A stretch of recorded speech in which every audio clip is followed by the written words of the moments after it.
Hey everyone, my name's Hamish Miller and I'm the producer on DeathSpank. Right now we're going to take a look at co-op mode. This is DeathSpank and his sidekick Sparkles. A second player can join in at any time to help out DeathSpank in the action. Sparkles primarily is using a ranged attack in this section. He's great for standing back and picking off enemies, and also collecting all the loot that DeathSpank ends up leaving around the world. So these are a bunch of orcs we're fighting here, and one strategy is to sort of trap them in this bottleneck here, and they can stand back and both use ranged attacks. DeathSpank using ice bolts there, but also DeathSpank's great for running in and meleeing these guys. You'll find this is particularly effective against the shamans. We've got a couple of them here. These guys heal not only themselves, but they have a radial effect healing anybody around them, so it makes a lot of sense for DeathSpank to run in and take those guys out as soon as possible. If you do run in though, you need to be careful, because these guys share a health bar, which means you need to be particularly careful about the amount of damage you're taking. The good news is that when you start healing yourself, and DeathSpank can do that by drinking a potion or eating food, both characters will be healed at the same time. So we're going to take out the last couple of orcs, and then we'll take a look at the Pip village. And this will be a little bit more difficult, so we'll explore some of the other techniques that these guys can use together.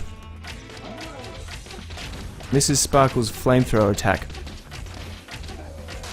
As a hint and tip, you might find it valuable for DeathSpank to hang back and use ranged attacks while Sparkles holds them at bay with the flames. And then we have DeathSpank's spinning sword attack and Sparkle's third ability, which is to heal DeathSpank. Very valuable when you're surrounded by many enemies. DeathSpank can throw up his shield and run through a whole bunch of enemies to try and escape damage, and Sparkles will just have to be careful because he doesn't have a shield of his own, and there's some pretty effective flamethrowing. I think that's a verb. We'll find a few more pips on the path down this way. Have to take care of them. Fortunately we're out of the thick of it, so these are some of the smaller guys.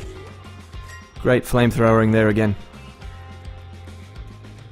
Now this is Sparkle's fourth ability. He unleashes a mini version of himself, and then he'll stand around for a little bit, chase and explode after any enemy in sight.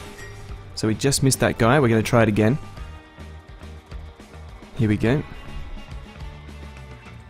So put down mini Sparkles, and my best advice is run, because when this guy explodes he's extremely dangerous. And DeathSpank almost gets hit there, but we take that pip out. Fantastic. Now we're entering the Enchanted Forest, and this area is inhabited by some of the most dangerous creatures in the world, unicorns. So we're going to cause some absolute chaos here, and I don't think these guys are going to last too long. But hopefully what we've shown you today is a demonstration of how DeathSpank can be best shared between friends, with two players playing in the game at the same time and causing all sorts of chaos.